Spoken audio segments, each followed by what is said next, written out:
Dimas Simanjuntak, Komandan Kodim 0720 Rembang. Saya asli dibesarkan di Sumatera, tepatnya di Prabu Muli pada tanggal 4 Desember 1978. Bapak saya berdarah Batak, ibu saya Palembang. Dengan perjalanan bapak saya merantau dari Medan menuju ke Palembang, itu pun menjadi kebiasaan turun-temurun dari keluarga kami, termasuk saya sendiri, membiasakan saya jauh dari orang tua. Dari perjalanan orang tua bapak saya itu juga merupakan inspirasi bagi saya, di mana bapak saya berjuang hanya dengan baju di tas, kantas, kantong kresek. Dari kampung halamannya di Medan, jauh lagi di pegunungan sampai di Prabu Muli. Itu menjadi perjuangan juga buat saya menjalani karir saya di dunia militer ini. Perjuangan Bapak sampai menjadikan kami 5 bersaudara, semuanya alhamdulillah tidak mengorbankan orang tua kami. Bapak saya sudah almarhum, dan saya pun ketika saya masuk Akmil, bapak saya sudah pensiun dari seorang karyawan BRI. Kemudian sekolah saya pun besar, tempat kelahiran saya tersebut, sekolah dari TK, SD, SMP, dan SMA di Prabu Muli. Setelah itu saya sempat melanjutkan sebentar di kuliah di Universitas Sriwijaya Palembang. Dari 1 semester, mama saya bertekad untuk menjadi seorang APRI. Waktu itu masih AKAPRI, saya mendaftarkan diri, saya berjuang, saya benar-benar 1 bulan lewat, maksud saya 1 semester lewat 1 bulan, saya mulai fokus untuk latihan menjadi seorang taruna AKAPRI.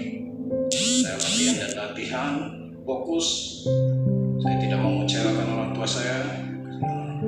Saya mencari jalan yang terbaik menurut saya, yaitu menjadi seorang taruna akademi militer.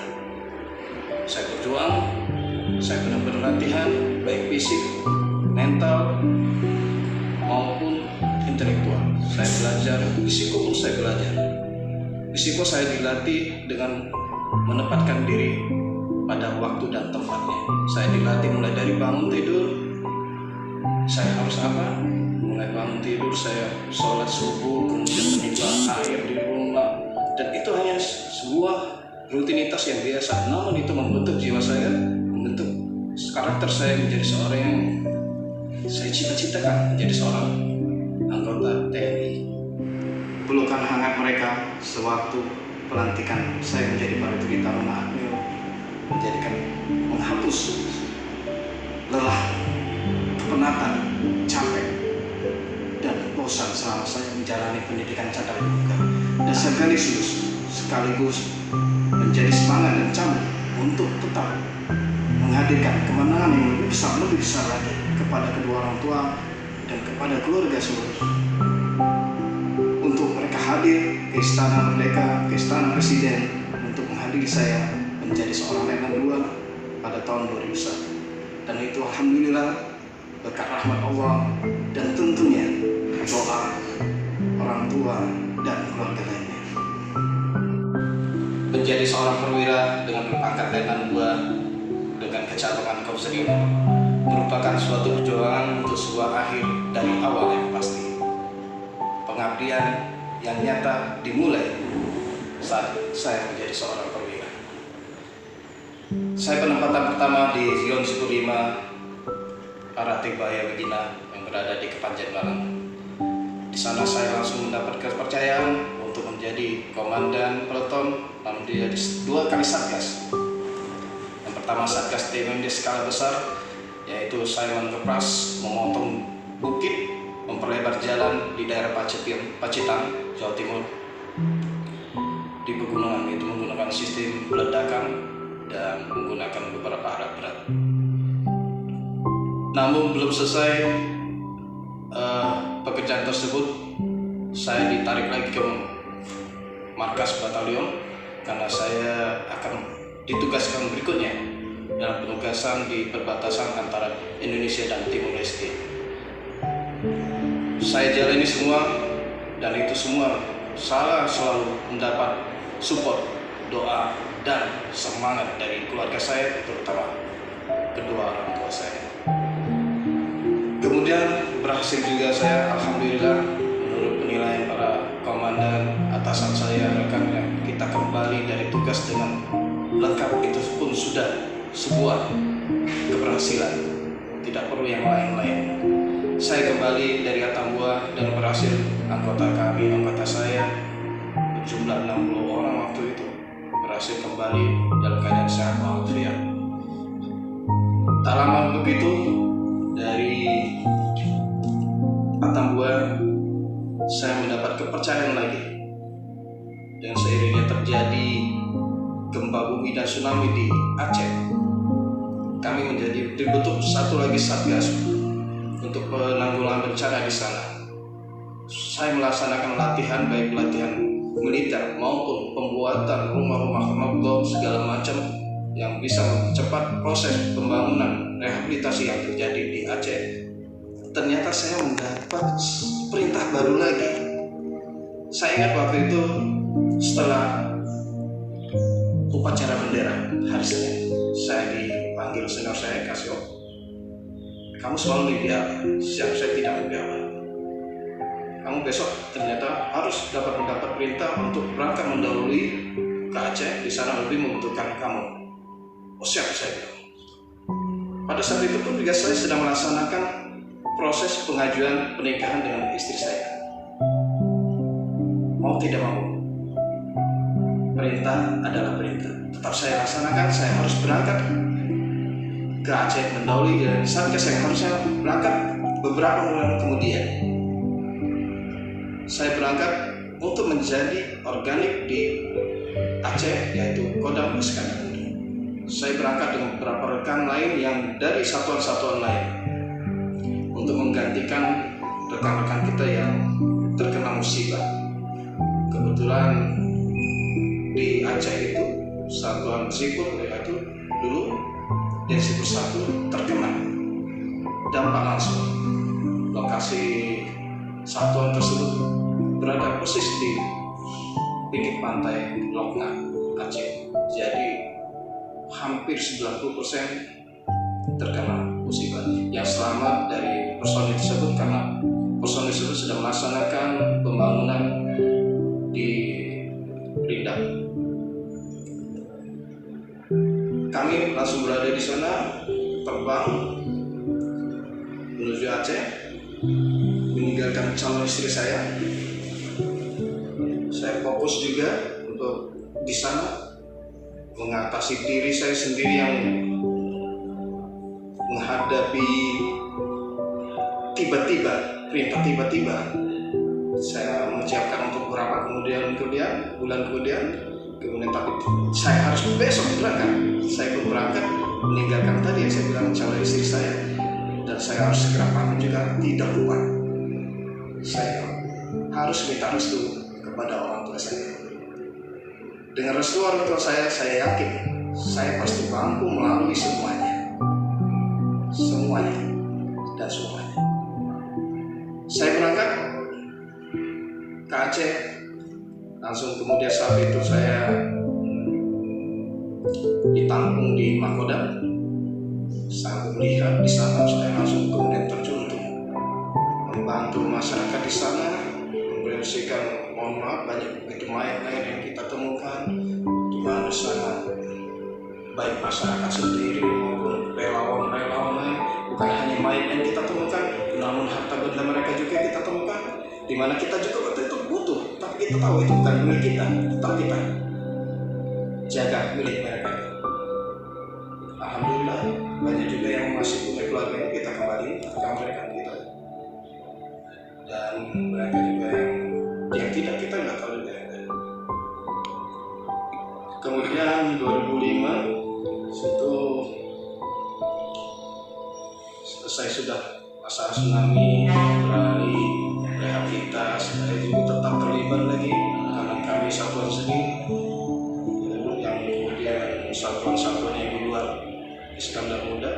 kembali kita di sana menjadi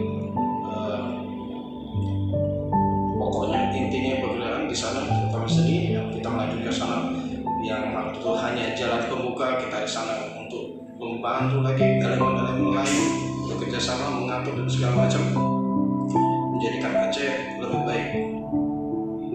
Alhamdulillah. Dan itu atas restu berkah dari orang tua. Dan proses pernikahan tetap saya lanjutkan. Dan saya menikah dengan istri saya, Hermano Floriana, dan saat ini kami telah dikaruniai 4 orang anak. Perjalanan selanjutnya setelah di Aceh saya dipindah kembali.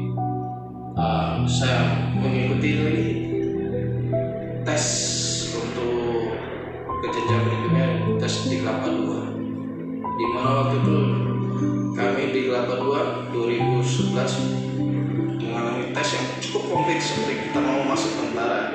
Waktu kami itu ada semua komplit, tapi ya alhamdulillah semua saya mampu lewati, dan saya alhamdulillah waktu itu langsung diterima dan menjalankan pendidikan di Kelapa II di Bogor.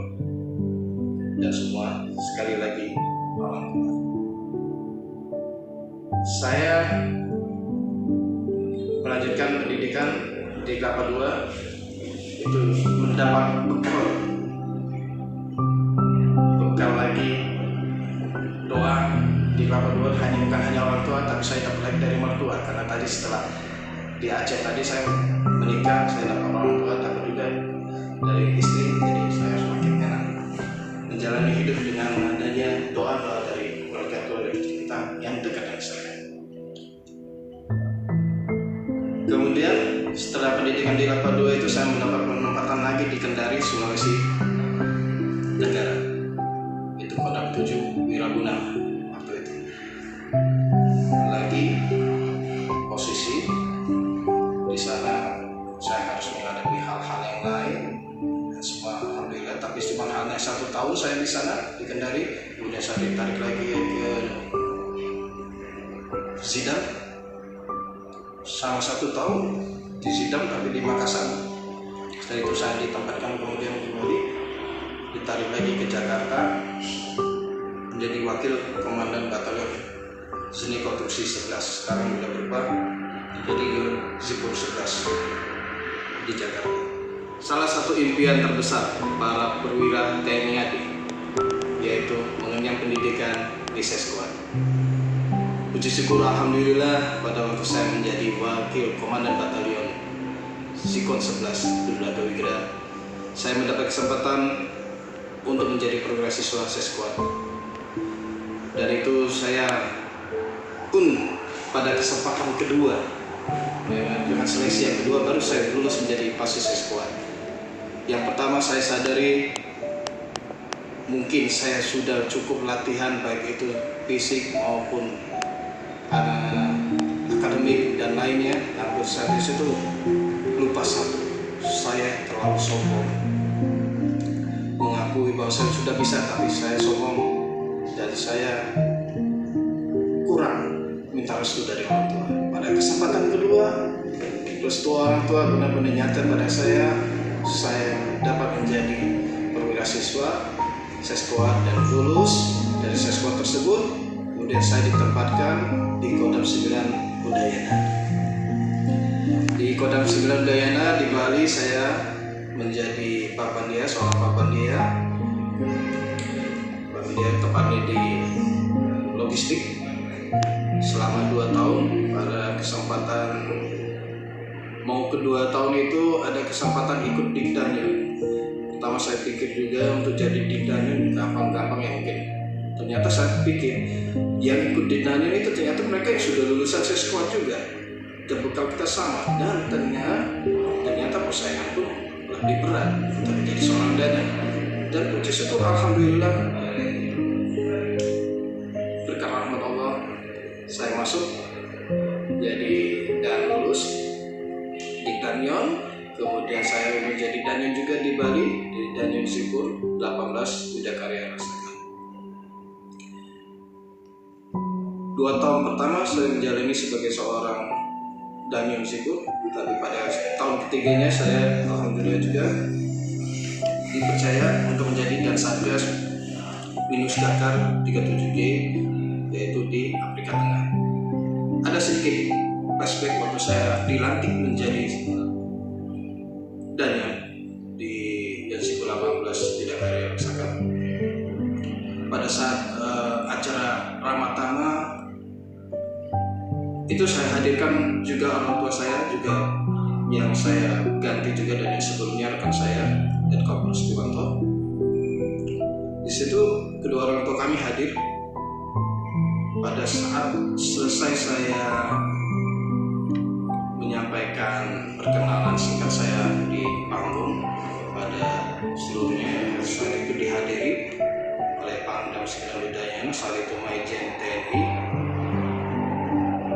Beni, yang terakhir beliau menjabat sebagai Irjenan. Majen Beni waktu itu sebagai Pangdam langsung berdiri, bilang kepada saya, kamu sudah mengucapkan terima kasih belum? Siap, usahanya beliau saya. Kemudian rekan saya juga ditanya, siap juga. Siapa? Kamu belum. Siap, sana. Kami berdua disuruh-suruh sujud kepada orang tua kami. Terima kasih, Pak Beni. Di situ saya mendapat kesempatan luar biasa lagi, mendapat restu langsung dari orang tua saya, yang dimana saat itu kita tahu sedang gencar-gencarnya COVID. Namun puji syukur alhamdulillah dengan keyakinan kedua orang tua saya untuk memberi langsung restunya kepada saya di PPTNI di Bogor, beliau dapat hadir di sana. Dengan keyakinan beliau juga, kemungkinan beliau tidak bisa menghantar di bandara. Betul, beliau tidak bisa menghantar di bandara. Dan itu saya sudah alhamdulillah bersyukur mendapat restu langsung kedua orang tua saya sebelum saya berangkat ke Afrika Tengah. Di situ saya semakin yakin dengan keyakinan dan restu orang tua saya pasti berhasil di Afrika Tengah tersebut. Dan puji syukur alhamdulillah, kenyataannya kami yang berjumlah 300 orang, berangkat 300 orang, kembali 300 orang, dan kami tetap menjaga nama baik kebesaran Indonesia di mata dunia, tepatnya di Afrika Tengah. Tahun 2021 kami kembali dari Afrika Tengah menyelesaikan tugas perdamaian dunia di bawah PBB dengan alhamdulillah baik dan berhasil. Kemudian selepas itu tugas saya juga sebagai seorang Danyon Sipur 18 Widakarya Rasaka di Bali pun berakhir, dan saya kemudian mendapat kepercayaan di Jakarta untuk menjadi seorang KAI Polata, di depannya Pusia. Pada bulan ke-4 ada proses asesmen untuk menjadi seorang dandim.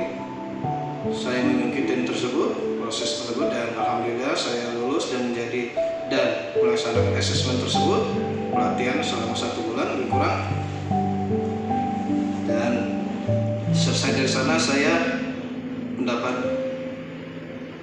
kepercayaan juga, mendapat cap untuk menjadi dandim di sini, dandim 0720 Rembang.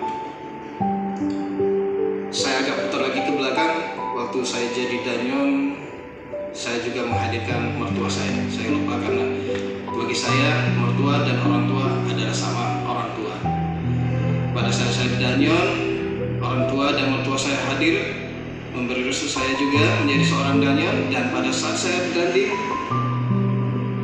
orang tua dan mertua saya juga hadir untuk memberi restu secara langsung. Ada hal sedikit lagi yang cukup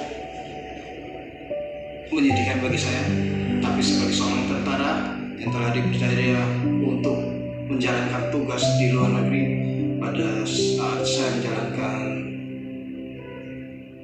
tugas di luar negeri tersebut, bapak saya meninggal dunia. pasti saya tidak bisa pulang untuk mengubur almarhum bapak saya. Saya hanya bisa mendoakan di sana pas ketika beliau meninggal, almarhum bapak meninggal, di sana tepat tengah malam. Tengah malam, saya hanya bisa mengadu di masjid. Saya berdoa di sana. Semoga Bapak diterima amal ibadahnya dan mendapat surga di sisinya. Itu yang saya doakan pada malam itu. Lama saya berdoa, kemudian subuh, siang, dan saya yakin tidak bisa pulang karena prosesnya sangat panjang. Bukan hanya perizinan kalau soal perizinan mungkin bisa cepat. Namun pada saat itu kita ketahui bahwa masih dalam kondisi pandemi. Yang itu yang membuat kita proses perizinan itu susah. Karena pas waktu itu pun mulai berjangkit varian Delta. Jadi agak susah untuk dapat izin. Jadi saya menahan diri dan saya yakin doa saya insya Allah diterima dan dikabulkan oleh Allah Subhanahu wa Ta'ala. Begitupun ketika Dandim ini mendapat restu dari orang tua saya, ibu saya datang bersama kakak saya dan ponakan saya, kemudian mertua saya juga hadir di sini dengan adiknya juga. Dan saya sangat berkeyakinan insya Allah saya dapat menjalankan tugas saya juga di sini di Kodim 0720 Rembang dengan baik, hasil sukses dan insya Allah sempurna. Walaupun itu sempurna sebatas pandangan manusia, mudah-mudahan Allah SWT mengabulkannya. Amin. Jadi saudara dan saudaraku sekalian, rekan-rekan sekalian, terutama kepada generasi-generasi penerus kami, perjalanan hidup yang saya sampaikan tadi bukan untuk menyombongkan diri atau lain sebagainya, tetapi perjalanan hidup itu saya ceritakan untuk menjadi patokan, terutama bakti kita kepada orang tua. Perjalanan kehidupan kita berbeda, namun sama. Dalam setiap perjalanan hidup tersebut ada tantangan, ada hambatan, ada kesulitan. Namun percayalah, dengan berusaha, berdoa, dan restu kedua orang tua, dan jika saudara-saudara sekalian telah menikah, di sana juga ada doa istri dan anak-anak Anda. Tetaplah berjuang, tetaplah berdoa, dan selalu dekat kepada orang tua, dekat kepada Yang Maha Kuasa. Jalin hubungan dengan sesama manusia, tidak memandang apapun itu, semua pada level yang sama. Tetap melihat ke atas, jangan lupa tetap lihat juga di bawah dalam mencapai cita-cita kita. Selalu semangat, tetap berjuang, dan bertakwa. Wassalamualaikum warahmatullahi wabarakatuh.